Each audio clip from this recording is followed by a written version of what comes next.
Yes, bakunzi ba Gentil TV nizere ko meze neza banje kubasuhuza amahoro y'Imana nabane namwe.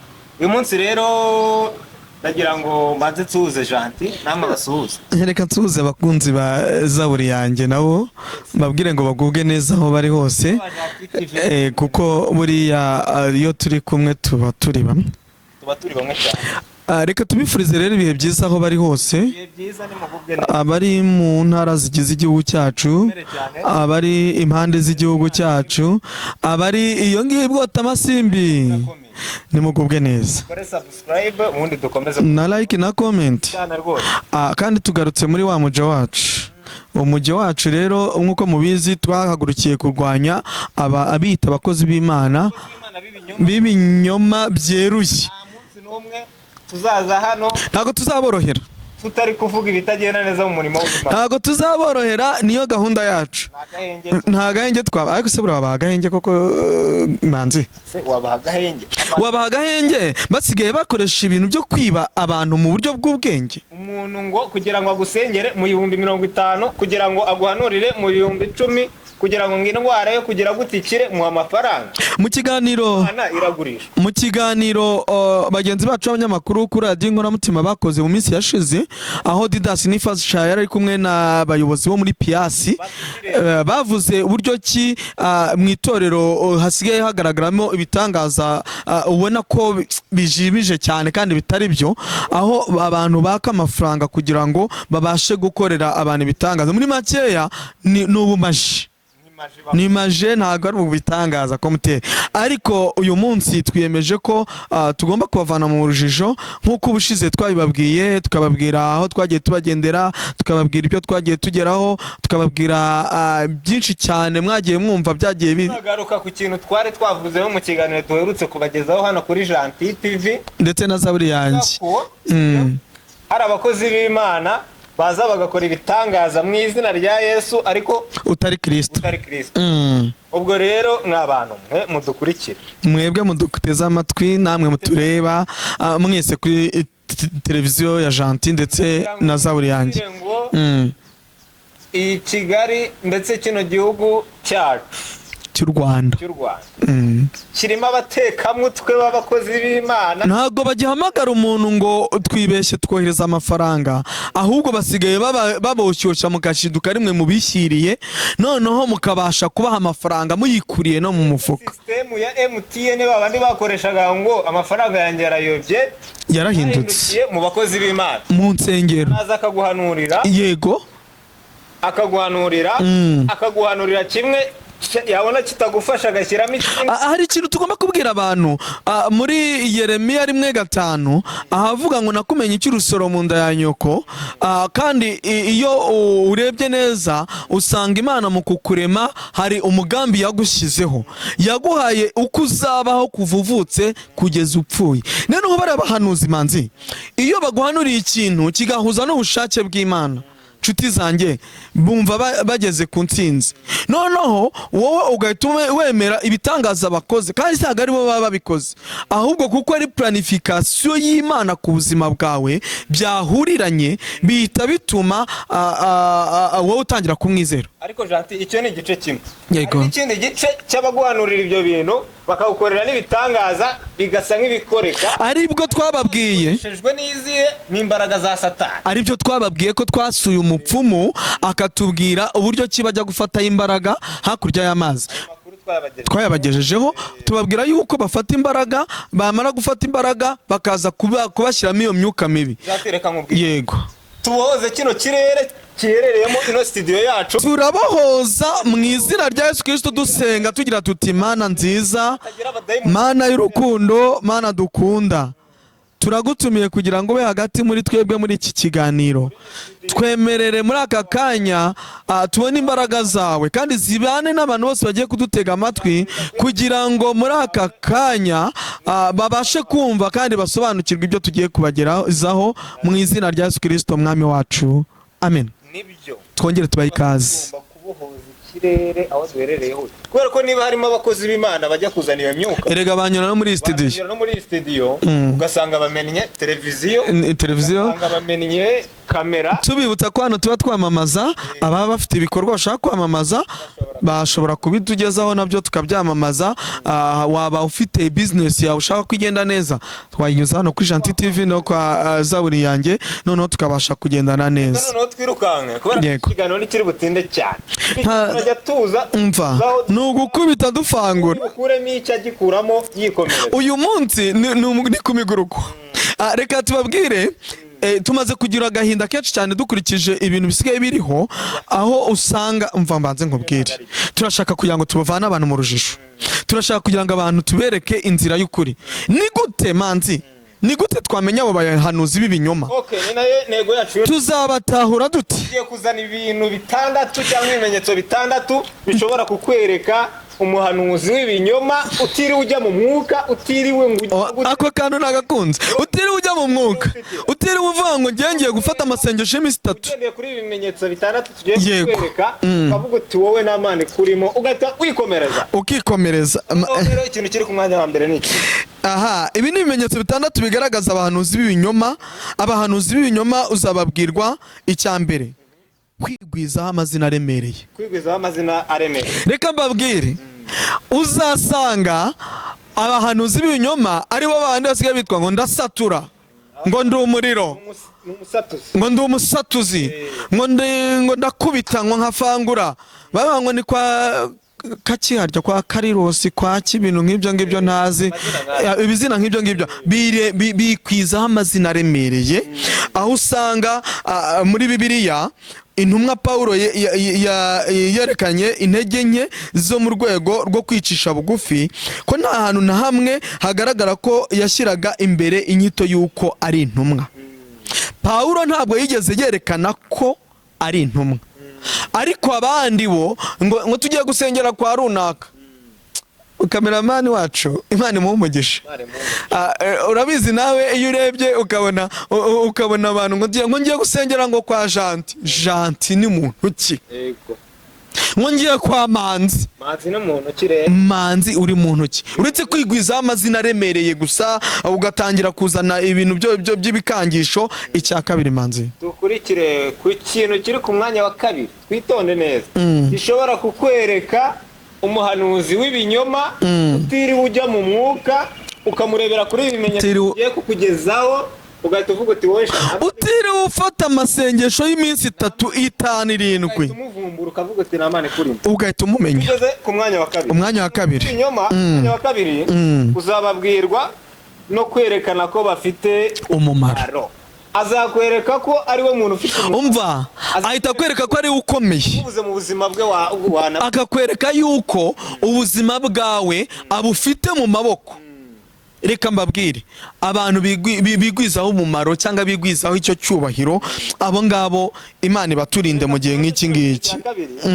Mu matorero yayobye usanga mu gihe umushumba yinjira mu rusengero ategerejwe n'imbaga, ariko wakwitegereza neza ukabona yinjiranye n'umubare w'abantu nka 5 cyangwa banarenga. Dore umuntu wa mbere ikintu aba ari gukora cya kindi nanze abamutwaje Bibiliya intwaro. Imana udatwara Bibiliya amaziki yatwara ibyawe. Amaziki gute niba atabasha gutwara Bibiliya ye wowe aragutwaza ibyawe gute? Arinjira mu intwaro mbere na mbere intwaro babanje kwimwakira ku muryango. Intwaro agiye kurwanisha bayimwakiye ku muryango, arinjira nta ntwaro afite. Urundi rero ikintu abamutwaje amazi, abamutwaje na iPad. iPad abantu batayizi za telefone cyangwa imeze nka mashini cyangwa telefone igendana. Undi noneho nawe abamutwaje igitambaro cyo kwihanaguza, abamutwaje igitambaro cyo kwihanaguza cya mushwari, kugira ngo nyine mwumve ibyo bintu baba babatwaje. Ariko ndumiye koko. Undi nawe abamutwaje ikirere, undi ngo abagenda imbere ngo kugira ngo aho akandagira aba ariho naho abandi banyura. Gwakunda agenda gutya ngo aho akandagira aba ariho naho abandi banyura. Noneho ikintu gitangaje ubona ameze nka escort. Ujye ubireba mbese bimeze kwashakira umutekano. Kwashakira umutekano ubona nyine ibintu byose mbese amahoro aba yabuze muri iyo sare cyangwa urusengero. Ishusho yo kwereka abantu ko umushumba afite agaciro gakomeye kuruta k'intama ayoboye. Urumva impungenge z'ibimuturukaho. Ngaho nyumvira uzagire impungenge z'ibigiye kumuturukaho. Icyuma kiva ku kindi, icyuma gityaza ikindi, ubundi ngo biracyazanye nkuko turi kuvugana nyine hano tukaganira tukakabyumva. Ni umukino wo gukanga abantu. Sibyo, iki ni icyaha Imana yanga urunuka cyitwa ubwibone. Bene aba bashumba ntibatinda kugwa hasi. Reka nguhe urugero, uzareba abashumba bamwe baguhanuriraga kera baracyahagaze. Ngaho mbwira umwe watwitse muri iki gihugu, umva naze nkubwire. Ako uyu munsi urafite winjiraga ari mu rusengero uretse gato akakubwira ati Janti waraye usambanye uretse gato cyo kirakomeye. Avuga ati mama wambaye ikariso y'umutuku. Yego, natinya kubivuga. Yego, wambaye ikariso y'umutuku mu irangamuntu mu ikofi yawe harimo irangamuntu n'inote y'Icyata. Urumva? Arongera arantura ngo igeze guhanurira umukobwa ngo azaba Miss. Aranje aba nawe wowe gute? Arabihanura aravuga ngo wowe nkurikije urumva warekeye wamba wari ukarekeraho. Uyu munsi nindagutumye koko. Imana imbwiye uzaba Miss y'umwaka. Yego, sibyo, n'ifoto ye ayishyira ari inyuma. Reka nkubwire manzi, abo bantu rero byarangiye atabaye Miss. Uretse na Miss se kuko bagenda bagata umutwe ukabona bararangiye. Mubanze mumbwire, bamwe babakangaga muracyababona? Ubu ni hari abashyashya, tugeze muri version nshyashya. Harimo version nshyashya bari guhanura kwa runaka, kwa ugize gutya, kwa rugize gutya. Aho ngaho muri kujya muri mu buyobe. Abo ngabo barangije gusibwa ku mazina y'abahanuzi. Tugeze ku kimenyetso cya gatatu. Cya gatatu, abahanuzi b'ibinyoma ikizabakubwira ntibapfa kuboneka aho ariho hose cyangwa umwanya wari wo wose, cyangwa ni wapfa kumubona uko ubonye. Ntago wamubona uko ubonye. Umukozi w'Imana witanga ni gahunda. Mushobora kuba muturanye abantu bazi ko ari umukozi w'Imana nawe ubizi, warwaza umuntu amubwira ati waje ukadusengera ati simboneka uyu munsi, cyangwa nanabikubwira ahubwo umukozi avuga ati arambwiye ngo ntabwo ari buboneke. Ni ukuvuga ngo abo ngabo rero uzababwirwa nuko usanga badapfa kuboneka. Muri makeya gahunda zabo ni kwa kangahe ku isaha, kandi no gutanga amafaranga kugira ngo bagereho 10,000, 5,000, 2,000 aho hose. Tuje kuvuga ibyanyu, tuje kubivuga. Yego, ikintu bakwiye kura muri kino kimenyetso cya gatatu nuko abahanuzi b'ibinyoma badapfa kuboneka uko babonye. Kuba bataboneka uko babonye abantu neza. Yego, aruko baba bari gukorera Imana. Oya, no kugaragaza ko bakomeye, ko bafite agaciro. Ujye babona agaciro kahe se, agaciro kahe ko kusiga uri igipambara gusa nta kintu urimo.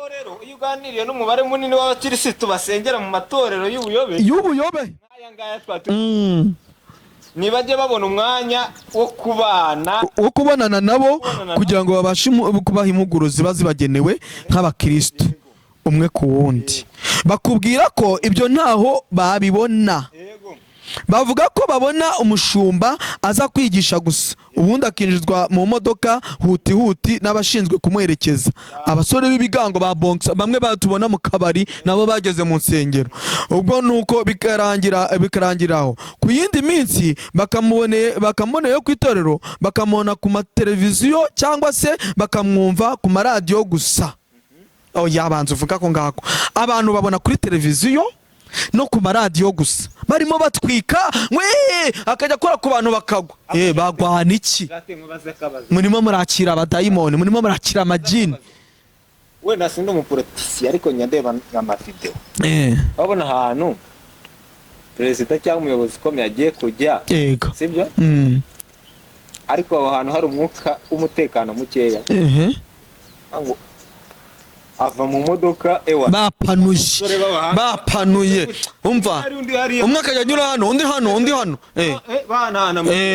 Ubwo no kuvuga ngo n'abashumba ubu ngubu b'ibinyoma bari kwinjira bo mu buyobe. Ava mu modoka aporotejwe n'abasore b'ibigango atari umutekano, abasore b'ibigango sibyo atari umutekano, yego nawe yinjira wagira ngo hari nk'ikintu gishobora kumwica muri urwo rusengero rwayoboye. Muri make nawe ntabwo yizeye umwuka w'Imana, ahubwo kubera ya magini abakorera, ayo magini aba afite ubwoba ko yamukubita, ari naho uzababona ku mateleviziyo gusa. Abantu duhumuke ku maso, muhumuke, ibintu bitandatu bigiye gutuma nimurebe. Urumva? Yego. Rero intumwa Pawulo yakoraga ibinyuranye cyane n'imyitwarire yabo. Inshuro nyinshi wasangaga abana umunsi ku wundi nawe yigishaga. Niba umushumba adashobora kumva ko ari ku rwego rumwe n'urw'abakristo ayoboye ngo bamwisanzureho, icyo gihe aba yarataye umurongo. Dore amagambo meza intumwa Pawulo yandikiye Abatesalonike kuri iyi ngingo. Ngo nicyo cyatumye mudutera imbabazi tukabakunda cyane, tukishimira kutabaha ubutumwa bwiza gusa, ahubwo no kubaha ubugingo bwacu, kuko mwatubereye inkoramutima cyane. Mu Batesalonike ba mbere igice cya 2 umurongo wawo wa 8. Abahanuzi b'ibinyoma rero bose cyane bashaka kwitandukanya n'intumwa Pawulo usanga we yaragaragazaga yuko agomba gukorera abakristo, agomba gukorera abantu. Umuyobozi utabasha ariko manze reka tuvuge nk'ubu ngubu tufata urugero ku gihugu cyacu, uzarebe ukuntu umuyobozi wacu akorera abaturage, abana nabo amanywa ku yandi. Njyewe rwose nigeze kumubona atambuka ahantu rwose gutya mu gihe agenda akora asuhuza abaturage bose, naho abapasiteri bubu bari bararenga urwego rw'umuyobozi mukuru. Pasiteri uzarinzwe mu rusengero, uwo nguwo nushaka umuveho. Noneho uramutse wishanukije ugaguruka hariya, niyo yaba ari mwuka wera ugufashe bwoko ki, haza ngo ugiye kumuhobera, batagukubita. Ikindi ujyanye umuntu ngo bagusengere, ukamuvana mu rugo ngo uramuzanye bagusengere, uzamujyane ndebe ko bagusengera bihe. Hari ababa batoranyijwe bari butekinike bajyana imbere. Wowe ujyanye umuntu uyu munsi ntabwo bashaka gutuma ujya imbere kuri podium yabo, ujya kubasebya. Uzabatungure, ujyana umuntu urebe ko bamusengera, bazakubwira bati bene bikunda, bazakubwira bati igirayo. Ku cya kane abantu b'ibinyoma bagaragaza ko ari ibihangange, bakerekana ko abantu babayeho ku bwabo.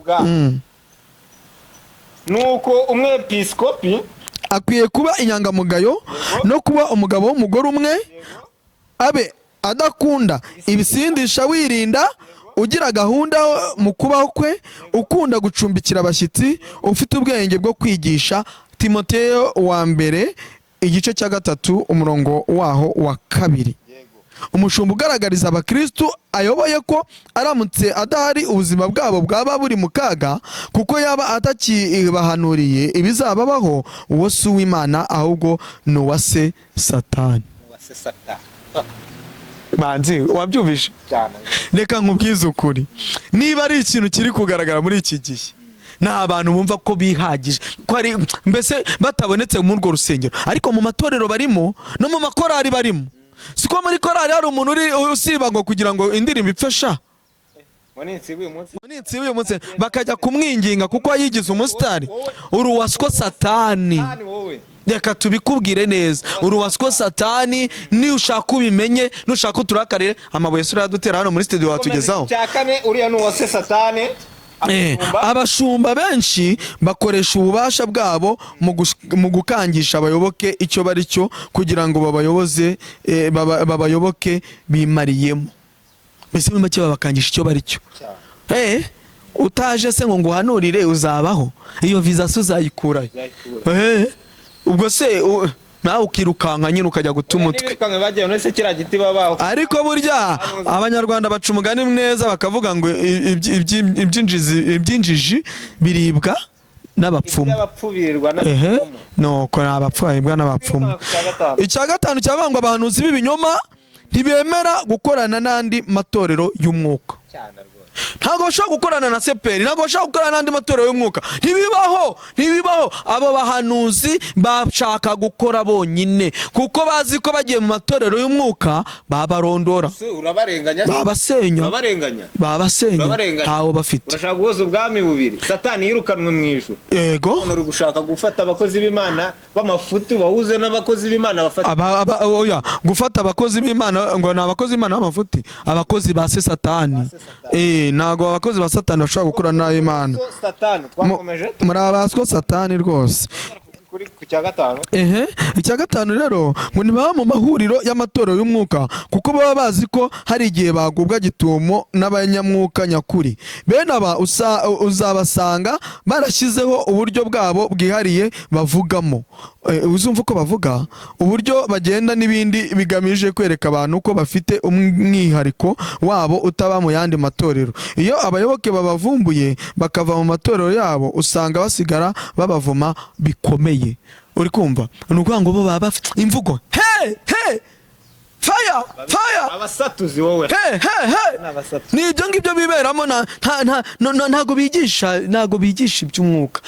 Niyo babavumbuye ni handi bava ngo uriya ngo yatwiyomoyeho ngo ni umusambanyi ngo ni umusinzi ngo ni umujura, ugasanga batangiye guharabika ubavuyeho kuko yabavuyemo yabavumbuye.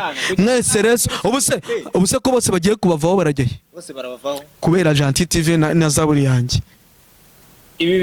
Barabavaho, uzabigendereho, barabavamo. Ibimenyetso byizewe, ibimenyetso bitandatu. Ni ibimenyetso twicaye ngewe na Manzi turabireba dusanga nibyo bigize amatorero y'ubu ngubu atari ayo mwuka, amatorero ayobowe na Satani. Bajyaga babaza ngo idini rya Satani ngo ryageze inaha. Reka nkubwize ukuri, iri dini rya Satani ribarimo ni iryo ngiryo turi kubabwira.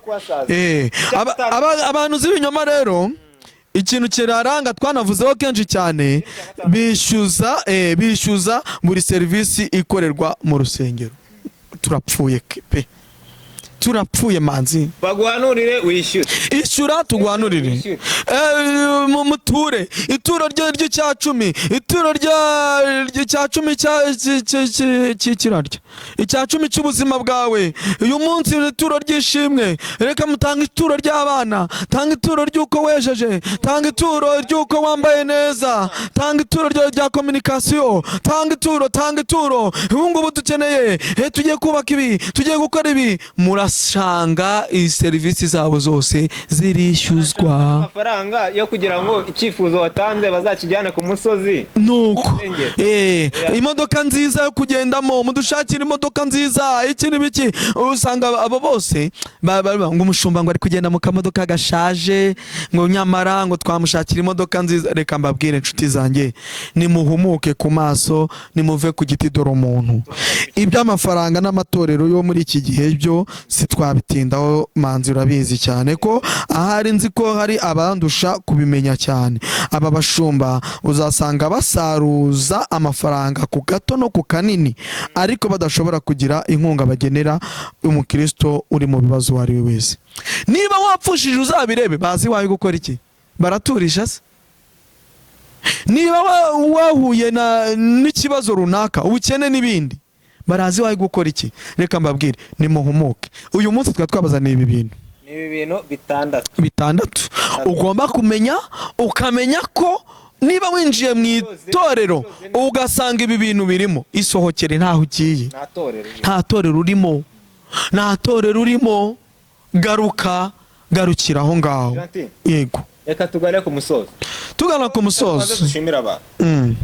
Hari abantu wenda bari kugenda badutera inkunga, bari kudutera inkunga kugira ngo tubashe kurwanya ibi bikorwa bibi byinjiye mu nzu y'Imana. Imana ibaha umugisha.